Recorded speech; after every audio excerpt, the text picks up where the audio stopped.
gusto ni Lord na magbalik loob tayo sa Kanya. Iiwan mo na yun, talikuran mo na yun. Huwag mo nang tingnan. Kung nandiyan asawa ni Lord, ay, nagpunta si Cortina di balay ko nga. Tanawa lang mo nun. Ano, nagpunta si garden ko. Hindi ako panawan. Ay na. Tinalyaw na. Litrato na di dyan ko, nakakasyahin na asinon. Kaya nagpunta si balay na. Dahil pa natawa na ka marmol. Kasama na nga panawan. No? So, si Kristo ay papasok siya sa ating buhay ayon sa kanyang kalooban, and we will just agree intellectually to Jesus Christ na namatay siya dahil sa kasalanan natin. So, kailangan natin sumang-ayon na si Kristo Jesus ay anak ng Diyos at siya ay namatay sa cross para sa ating kasalanan. So, higit sa lahat, ang pagtanggap kay Jesus ay sa pamamagitan ng pananampalataya. Ito kasing faith natin, itong faith, kailangan din natin yung intellectual natin na gamitin na para sakyan ng faith natin yung ating intellect, no? Na kailangan natin yun. Kahit daw kaliit ng mustasa yung faith natin, basta may pinatubo ka lang. Kahit maliit lang no? Nakakita kang di mustasan, basta madya pa eh. Kababatitan. Nakakita na talaga kayo? As in personal na, no? Yung seed niya. Yung seed? Oo, maliit daw yan. Kahit ganun daw lang kaliit yung faith mo, pwede mo na daw sabihin sa mountain, umalis ka dyan. No? Lumipat ka doon. Kaya si Manuel, nung nag-uulan doon sa amin sa Makati, naglababan naman kami ng pagkadami-dami. Kinumand ni Manuel, sabi niya, ulan, umalis ka dito sa Pio del Pilar, huwag ka dito. Nag-Sunday school kami, nag-life kami. Kaya pala, sabi ni Manang Biday, kaya pala sa ano na yung lugar ni? Kaya pala sa Mandaluyong pumunta yung ulan, ikaw pala Bumblebee ang naghatid sa amin ng ulan. Bumblebee kasi tawag niya kay Emmanuel kasi ako si Honeybee, siya si Bumblebee. Yan. Bakit mo kinuman? Ako tuloy ang hindi nakapaglaba. Yan yung mga joke-joke nila. No? You can command the mountains to go. Kahit gaganyan lang daw yung faith mo. No? Sabi ng intellect mo, may faith ako. So, sasakyan niya ng faith, ng ano mo, yung intellect mo, yung faith mo na yan. So, maghasik. Magbalik loob sa Diyos at magsisi sa mga kasalanan. Magtiwala kay Kristo na papasok siya sa ating buhay, no? Ayon sa kanyang kalooban. So, we will just agree intellectually that Jesus Christ is the Son of God. So, kailangan natin sumang-ayon. At higit sa lahat, ang pagtanggap ay sa pamamagitan ng pananampalataya. So, sa pamamagitan ng pananampalataya, maaari mong tanggapin si Jesus ngayon. Yan ang pangako niya ng Diyos na bibigyan kanya ng buhay na walang hanggan. So ngayon, tatanungin ko kayo. Yan. Tanungin mo sila. Kung mamamatay ka sa oras na ito, o bukas, o mamaya, handa ka na bang mamatay? Nagabo pa na anak mo, apukpay. Pero sa totoo lang, paano? Paano nga? Kung mamamatay ka mamaya, hindi mo lang alam kung ano yung... Hindi natin alam kung paano tayo, pero lahat tayo mamamatay eh. No? Hindi lang natin alam kung anong paraan ni Lord. May magkasakit, kukunin ka niya kasi gusto ka na niyang pahingahin. No? Merong naanuhan ka lang ng motor dyan, namatay ka na. Yung parang ganon. Kasi gusto na ni Lord na ipastop na yung pahinga mo kasi pahingahin ka na niya. O ngayon, tanungin mo, handa ka na ba? Mamatay mamaya. O, ayun. So, pag-isip-isipan niya yan ngayon. So, ang katawan ito ay babalik sa lupa, ngunit ang ating kaluluwa ay haharap sa Panginoon. So, may dalawang pwedeng patunguhan ang tao. Sabihin mo yan sa kanya. Ano yung pwedeng patunguhan ng tao? Pwede siyang malangit, pwede din siyang impyerno. Yan, pili ka saan gusto mong puntahan pag mamatay ka. So, ang tanong, sino ang pupunta sa langit? Sino ang pupunta sa impyerno? Sino? Yung taong tumanggap kay Jesus, namuhay ng pananampalataya, namuhay siya sa kalooban ng Diyos, yun talaga sigurado ako. No? Kung sino man yung sumampalataya sa Kanya. Kasi sabi ng John 3:16, basahin nyo kaya hanggang sa verse 18, ang sumampalataya sa Panginoon ay hindi hahatulan. John 3:18. Pero ang hindi tumanggap at nampalataya sa Diyos, kaaway siya ng Diyos. Saan ka? Doon ka sa friend niya o doon ka sa kaaway niya? Doon ka sa hahatulan niya? So, kung nananampalatay ka sa Diyos, hindi ka na kukundinahin ng Panginoon. Promise yan. Promise yan. Hindi magkukundina si Lord. Anong sinabi niya sa babaeng maraming asawa? Sabi niya, go and sin no more. Patuloy ka. Hindi niya kinundina. Ikaw kasi, inasawa mo na si ganito, inasawa mo si... Hindi ganun si Jesus eh. No, hindi siya nagkukundina. Ganyan yung pagmamahal ng Diyos, no? Ang hindi sumampalatay sa Kanya have already been judged for not believing in the only Son. So, if we reject the only way of deliverance, merong sinasabing condemnation. Makukondem tayo. Yun na yung totoong condemnation. So, ang daling maintindihan. Sana maintindihan nila, no? Pag ipinapaliwanag natin ito, na pag hindi sila sumampalataya sa Panginoon, mapupunta sila sa impyerno pag ayaw nilang maniwala kay Jesus. Kasi si Jesus lang daw ang tagapagligtas. Hindi sino yung pinadala daw na siya na daw ang representative. Siya daw ang anak ng Diyos. Ako ang representative na. Naglastugan. Kaya na nga pati. I am the child of God. Son of God daw siya. No? Representative siya ng Panginoon. So, ay naku po. So, alam ng Diyos ang katayuan natin. Alam niya ang katayuan ng puso mo. Alam niya yung katayuan ng buhay mo. So, hindi mahalaga yun kung ano yung katayuan mo ngayon. Hindi mahalaga sa Kanya yung mga, hindi niya pinapansin kung ano ka ngayon. Hindi niya pinapansin yun. Hindi mahalaga sa Kanya ang marami mong pera. Don't care, mas mayaman naman siya sa iyo. Bakit niya ay nag-care siya sa pera mo? Marami kang ipon. Hindi mahalaga sa Kanya yung maganda mong mukha, magandang katawan. Hindi yun. Hindi after si Lord sa pocket mo na makapal. Hindi yan after ni Lord, no? So, hindi mahalaga sa Kanya kung malawak ang lupain mo, may 100,000 ka, na lupain. Mas mahalaga sa Kanya yung katayuan ng kaluluwa mo. So, ipaliwanag niyo yan. Yan. Kasi yung mga nasa mundo, importante yan yung ATM, laman ng ATM nila, importante yung magandang bahay. So, ipaliwanag nyo sa kanila na hindi mahalaga kay Lord yun. Ang mahalaga yung standing ng kanilang spiritual life, ng kanilang kaluluwa. So, kung pinahalagahan ng tao ang kanyang katayuan sa buhay, ang kanyang kayamanan, ang kanyang relasyon sa Panginoon, masisira. Pag mas mahalaga sa tao ang kanyang katayuan sa buhay niya, yung kanyang bahay, yung kanyang kayamanan, masisira yung relasyon niya sa Panginoon. So, God cares about the conditions of our hearts. Ang ating kayamanan na nanatili sa mundo ito, hindi natin madadala. Pagkamatay natin, ay, ako rin ka, ikabil yung jilungon ko na, kwarta ka niya, milyonis ko, ikabil yung jilungon ko. Wala ka naman magawa doon. May sasabing ba nun? Alayami na ata, mabutang dati, ikabil na jilungon mo na niya, kwarta. Nababutang da, no? God is not much interested in our ability, in our talent. No. Mas interesadong Panginoon sa puso mo. So, ang ating buhay sa mundong ito ay temporary lamang. Gusto niyang ialay natin yung ating sarili bilang handog na buhay. No? Bakit gusto niya yung body natin bilang handog na buhay? Oh.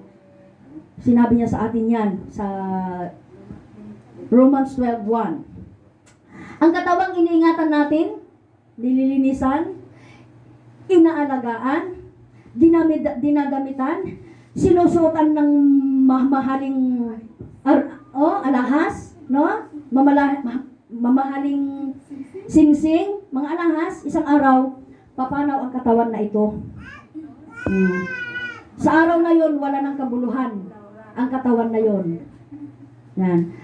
Kaya nyo i-explain yung mga ganon, no? Kaya natin yan, no? So, pag namatay na ang katawan na ito, wala na tayong magagawa. No? Bahala ng pamilya mo. Kung ililibing ka na maayos, o itatapon ka sa karayan. So, wala kang magagawa doon kung simple lang. So, bibilhan ka ng mahamahaling kabaong, o murang kabaong. Wala ka nang magagawa doon eh. So, yun ang magiging tahanan mo na. Tahanan mo noon, palasyo. Pagkamatay mo, ganito lang kaakikid sa pagyanamon. Diba? Tabla. Huh? May magagawa ka pa ba doon? Wala. Noon. So, ipaliwanag natin ang mahalaga ang buhay. Hindi yung nakikita niya, yung hinahawakan niya, hindi yung kotse niya. Kasi isang araw, iba niyang magdadrive. Yung kayamanan niya, mapupunta lang yun sa heredera. Sa heredero. So, ganon. Pagkalipas ng ilang araw ng pagluluksa, ihahatid na siya sa kanyang huling hantungan at yun na yung kanyang address. Doon sa Katsiro, Bagatan, Villamor Cemetery. Yun na yung bago niyang address. Ayan. Hindi pa kaya siya matakot sa ganung pananakot natin? Hindi pa kaya siya, ibautismahan ako. Nakagaya niyo, no? So, na-realize na yung pera natin, hindi pala natin madadala, yung bahay pala natin na pinapaganda natin, no? So, iba ang titira sa bahay na yan. So, yung mga banyo mo, yung mga pinaganda mong mga marmol na mga hagdan, iba na yung lalakad doon. So, wala. Hindi yun ang tinitingnan pala ng Panginoon. So, lahat ng naipundar natin, na-acquire natin, na-secure natin, ay, hindi natin maisasama pala yun.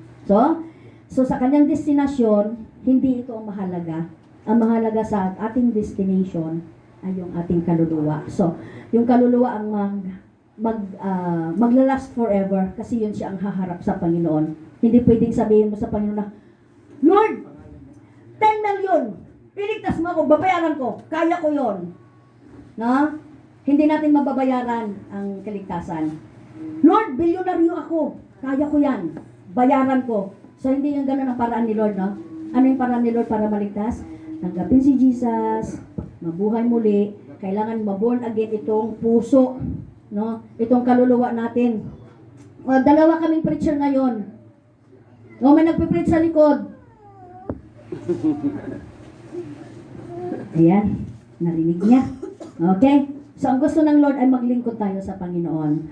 No one can see the kingdom of God unless they are born again. John 3:3. Hindi relihiyon ang born again. No, it's not religion. Yun ang rule ng kingdom ni Lord. Papasok ka sa kingdom ni Lord kung na-born again yung iyong kaluluwa at spirito. Yun yung sinasabing new life. Yan. Mayroon kaming friend doon sa mayaman, sa Cagayan de Oro. Hinati yung katawan niya, sinunog, yung kalahati ng urn niya, dinala sa US, sa husband niya, yung kalahati ng urn niya, iniwan sa Cagayan de Oro. Hala, kasano na yun? Agsubling tupay nga ta, kasano na, nagudwa mo yung baginan. Sabi ng Bible, new life ang ibibigay ni Lord. New life! Hindi na yung dagat na yun. Hindi na yun. Waras-waras naman yung dagat. Wala na yun. New life! New life! New life! Tandaan natin yan. New life ang ibibigay ni Lord. No? Hindi ibig sabihin bubuuin niya yung kalahating katawan mo na nasa US at saka nasa Cagayan de Oro. Hindi yun. Yes, sir. Short testimony. Marinig lang ang brethren. Pagbuhat ng tinawag at tinalaga ako as a missionary, sabi ko, pagka kinitil na ang hininga ko, ilubong na ninyo ko diha. Ayaw na i-cremate kasi gasto kaayo og perwisyo. Ilubong na diha na ako'y kauban dito. Gilubong na talaga siya. Wala na siya gidala sa kulinarya Gilubong na dito sa Sagaran, sa boundary ng Sagaran. Walang doon, walang impal mo? So ako, ayaw na ibutang sa kulinarya, ayaw na i-cremate ang cremation, magasto. I do respect the theology and the doctrine of cremation. Pero sa ako, ayaw na i-cremate, ilubong na ninyo ko diha, apan magpahibalo ka mo, mag-proper coordinate o magrespeto sa family condometics, na si Emmanuel natulog na, ginagamit ko ang katagang natulog na, huwag yung gagamitin yung patay, hindi tayo mamamatay. Doktrina ito, malalim ito. Natulog na, ilubog na lang ninyo ako, sukat katong gikomisyon ako ni Lord na magmisyon. Nga naman, dili na ako gustong maghatag ng perwisyo o gasto sa akong isig kaingon. We have to be practical. Kining lawas, walay pulos ni. Ilubog na lang ninyo ko, ipahibalo lang formal sa akong pamilya. Mura ka to ang akong share sa inyo na taksa-taksatang mga standpoint. But sa ako, dili ako gusto magpa-bukat o magkahatag ng perwisyo sa kingharian. Sabi ng Panginoon, ayaw kamo mapagbugat magpabugat sa kingharian. Kinahanglan panalangin kamo. Nagingon ang Dios na bisagasa kami mo ato makiayon. Panalangin gyud ang ihatag namo, dili perwisyo, dili problema. Kung maura na ang imong prinsipyo, hindi ka pwede mag-misyon. Wala na ka to, maraming salamat. Okay. So, depende sa inyo, no? kung gusto nyo magasto na, magpa-cremate kayo, kailangan mo pa ng banga na marble, para lalagyan ng kayo. Mabali maggarapulatan ka na. May St. Peter naman kasi ngayon. May St. Peter na, oo. Pwede ka pa mag-buy one take one ng loan na. Kulitin na kasi yung intention mo din. Noong COVID pastor, ang Ah. aming Oo nga, no? 30 plus yata ang bayad daw. Pwede, yung pang-cremate, Magasto. magasto, no? Isali na dati kayo nga, ilungon na kadali, yung nagibagilaan ka panday na nadami, nayaman. Yung katawan lang na nabalot-balot, no? Walang balong daw. Wala na, diretso na. O kasi hindi na pwede yung pastor ng Church of God, diretso na Salvador.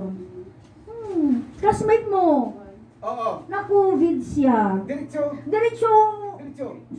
sa ano? Oo. Sa cremate. Hindi pwedeng masilayan ng pamilya. Meron So, pa gasto. Magasto talaga. Magasto mga. So, ganun no. Sabi ni Lord, ipinaliwanag niya na hindi relihiyon ang makapagligtas.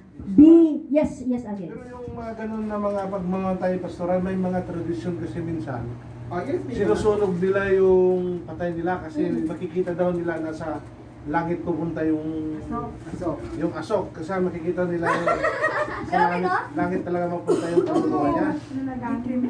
Pero, pwede naman malangit dyan, basta tinanggap niya si Jesus. Importante kasi yung pagtanggap kay Jesus para maligtas yung taong yun. So, pwede naman, baka Christian yun, na born again talaga yung kanyang, di ba? Yun kasi yung patakaran. May mga siguro sila pastor ba, may mga Tradition na, ano lang. Yung tradition kasi, hindi, mga belief, hindi kasi yan makapagligtas sa tao. Iba talaga yung talagang tinanggap mo si Jesus, nagbagong buhay ka, no? At hindi yun yung tradisyon at hindi yung religion. So, new life, no? Na bagong puso, na bagong buhay. Kung dati sugarol ka, pero nabago ka na, dati laklakero ka, durugista ka, lalakero, babaero, pero binago ka na ni Lord, yun yung mga ganon. Sigurado yun. Na kahit hindi mo makita yung usok, sigurado yun na, no? So, ang napunagin daw ay hayaan niya ang Panginoon na siya magbabago at maglingkod lamang sa Panginoon. So, anong dapat natin gawin para tayo mabago? So, bago tayo kukunin ito, magmerienda muna tayo siguro. Ano ang dapat natin gawin para tayo ay mabago? Yan ang i-ano natin mamaya. Okay? Magbagong buhay. No? So, ito ang oras upang tanggapin natin si Jesus sa ating buhay. At maaari mo itong gawin sa pamamagitan ng panalangin. So, i-introduce na natin yung panalangin, yung pagdasal sa pamamagitan ng pananampalataya. Dito pa lang sa first na encounter natin, i-explain nyo na yung importance ng prayer. So, sa pamamagitan ng pananampalataya, maaaring tanggapin natin si Jesus sa panalangin, sa pagsunod ng dasal.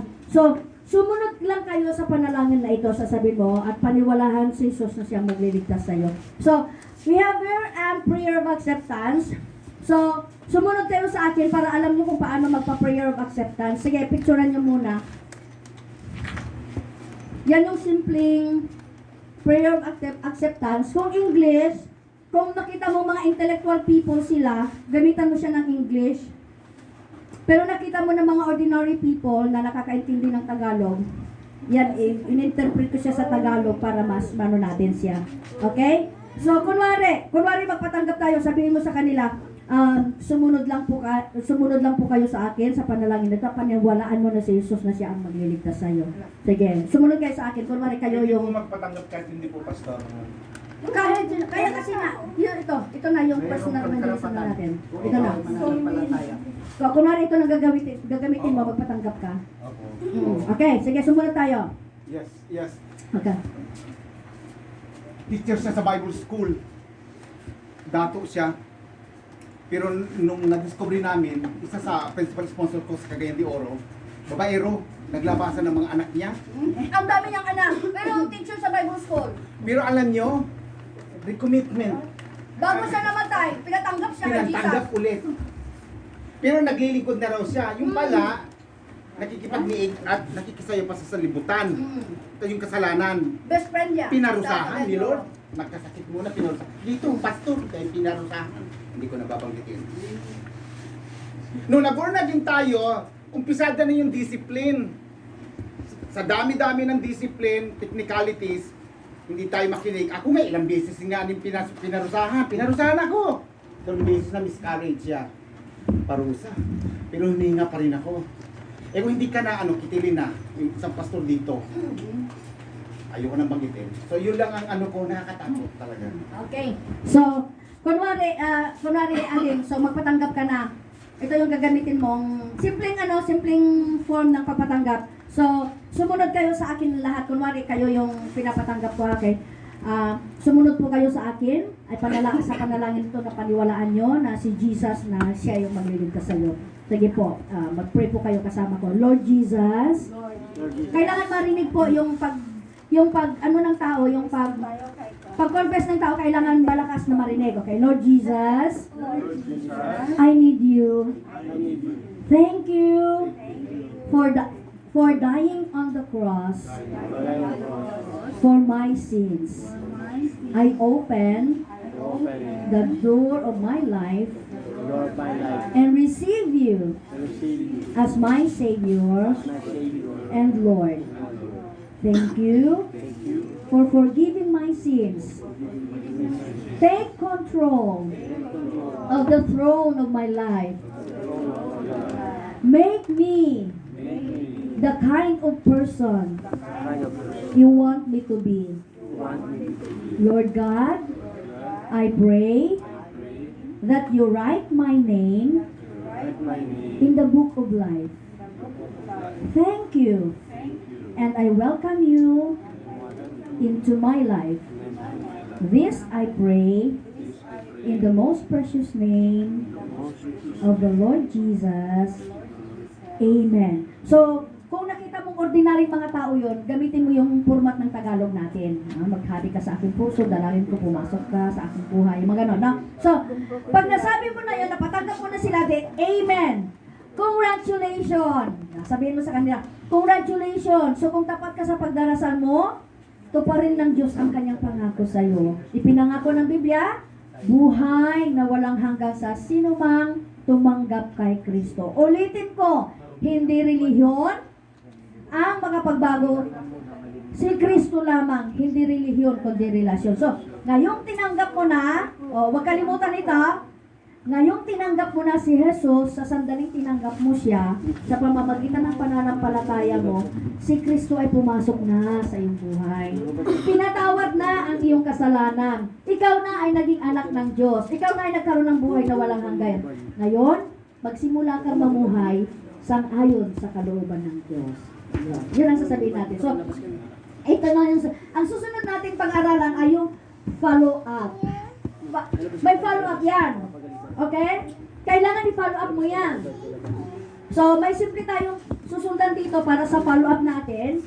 At sabihin mo yung nakarang na pinag-aralan natin, napag-aralan natin yung 4 na tuntunin ng spiritual na tuntunin. Una, inibig ka ng Diyos at siya ay may magandang plano sa buhay mo. Ang pangalawa, ang tao ay makasalanan at nahiwalay sa Diyos.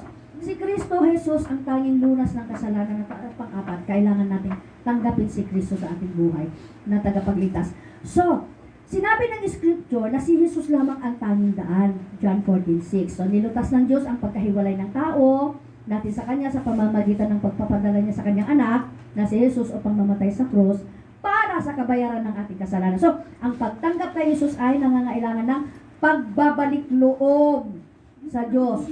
Yung nagsisi ka sa kasalanan mo at yung pinatawad ka niya, babaguhin niya ang ating buhay ayon sa kanyang kalooban. And that is salvation is through by faith. Yung kaligtasan pamamagitan ng biyaya ng Panginoon. So, sasamahan mo pa ng pananampalataya. So, may dalawa daw cycles na nailagay mo ba yung dalawang cycles? Yung may dalawang cycles na nagre-represent sa buhay natin. Ito yung una, yung self-directed life. Ano ba itong self-directed life? Yung buhay na pinagharian ng sarili mo, yung self mo, yung nasa trono, ay ikaw yon, nakaupo sa trono. Ayun, oh. Tapos si Kristo, nasa labas. Oh. Yung mga dot-dot na yan, yung mga ginagawa mo, hala kung saan-saan lang, kung ano-ano lang, na? Kung saan-saan siya pumupunta, ganon. Mati? So, Uraw? ang buhay na pinagharian ng sarili ay yung self, no? Nambi. Nasa labas si Kristo. So, ano ang nilalarawan ng buhay na ganito? Kita ang magiging Sa messenger? Mayo pa. O, i-ano mo na lang, i-group chat mo, magawa ka ng group chat, tapos Preaching 101, parang GC, gano'n, para ba, doon nila mababasa lahat yung mga ano natin, post natin. So, ano ang inilalarawan ng buhay na si Kristo ay nasa labas at ikaw yung nasa self, nasa trono, ikaw yung self yung nasa trono. So, ito yung taong ang hilig at naisin ay yung kanyang interest lang, directed ng kanyang self, at anong bunga nito? Kabiguan. No? Why? Dahil resulta ito ng pagiging makasarili, individualism, self-seeking, etc., etc., etc. So, ito ang nilalarawan ng buhay na self-directed. Yan. So, ang second ay ito, the Christ-directed life. So, ang buhay na pinagharian na ni Kristo.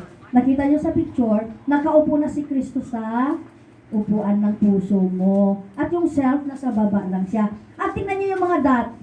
Oh, hanay na yung dot. Hindi yung may dot dito, may malaking dot dito, may maliit na dot dito. No?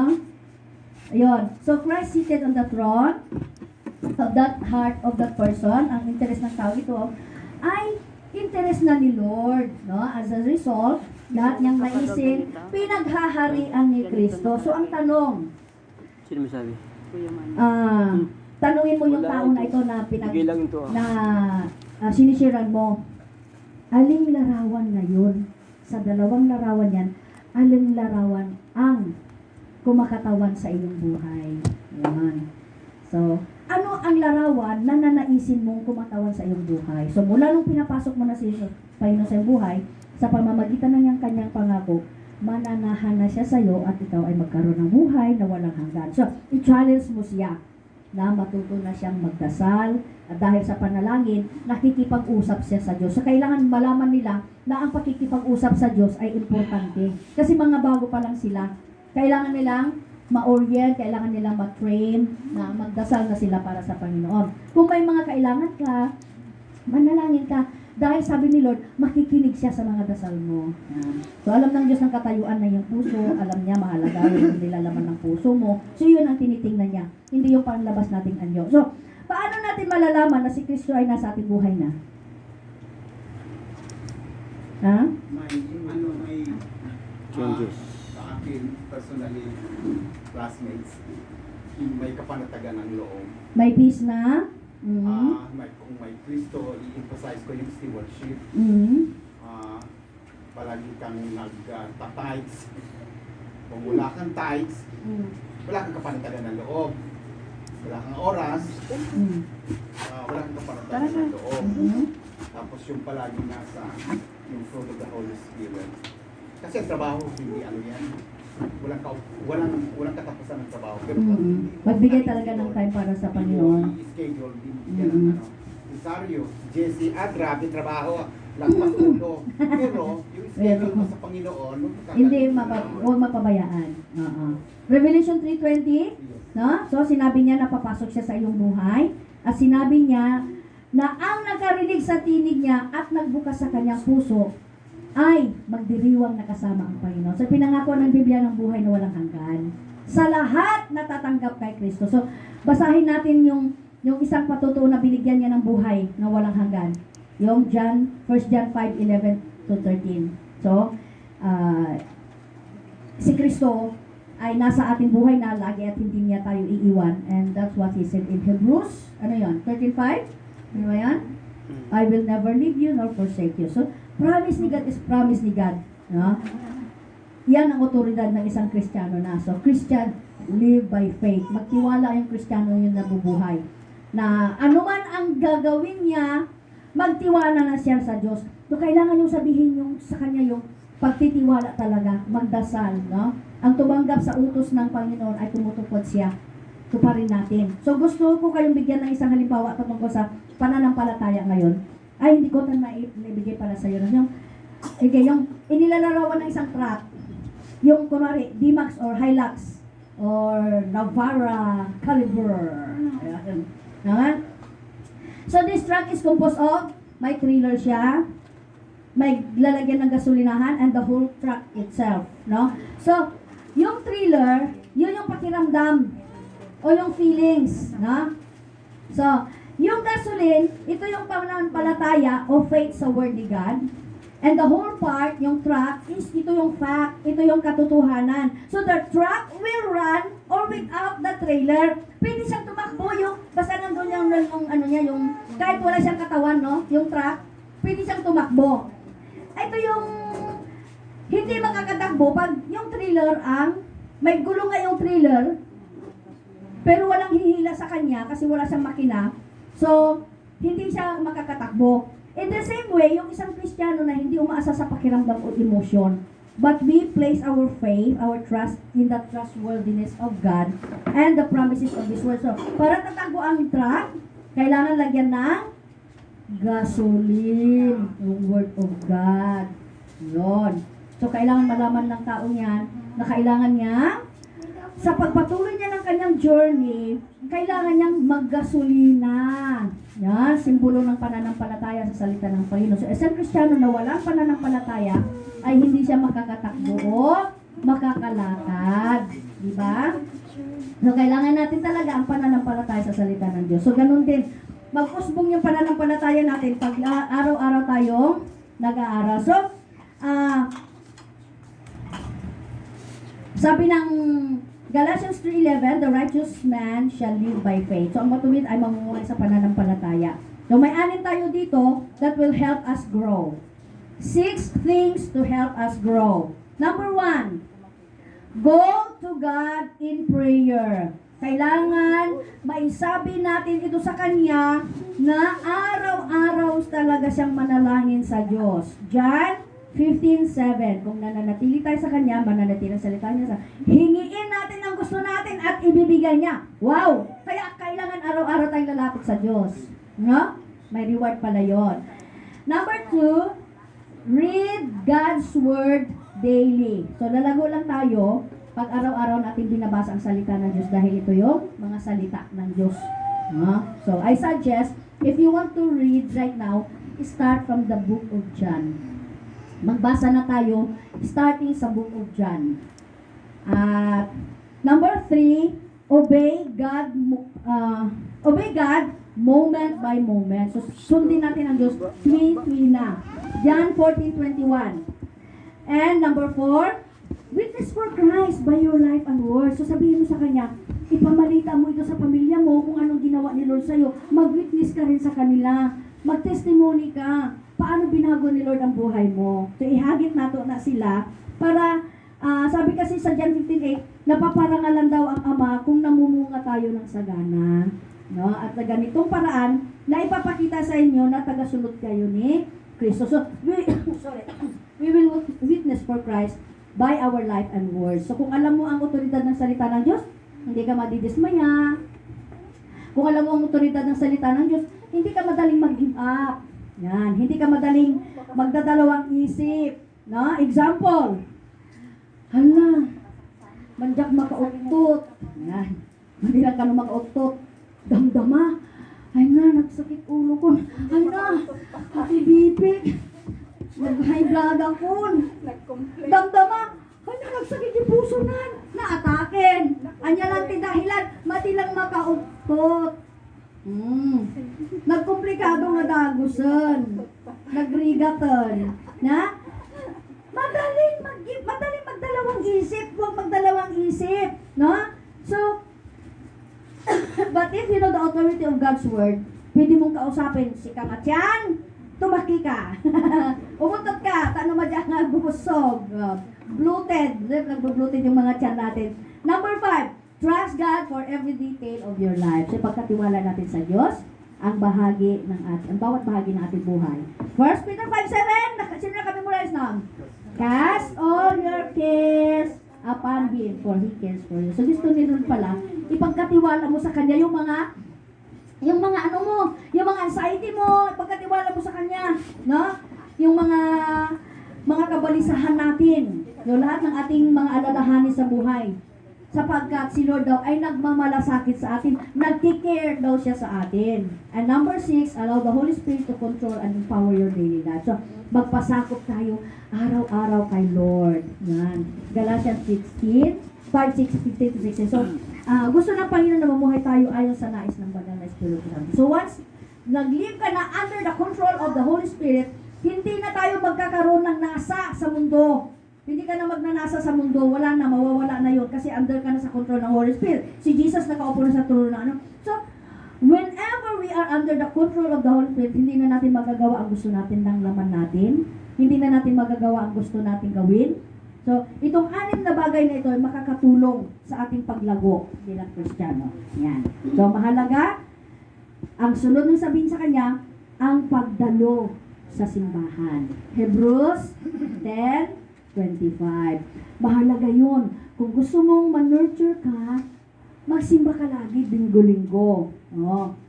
So, kagaya nung kahoy, agaron ka jay dalikan, parang kamti, kayo ng kankanayon. So, yung kayo, yung word of God, yun yung para magniningas ka. So, kailangan natin makisalamuha sa simbahan sa mga makapwa natin mananampalataya.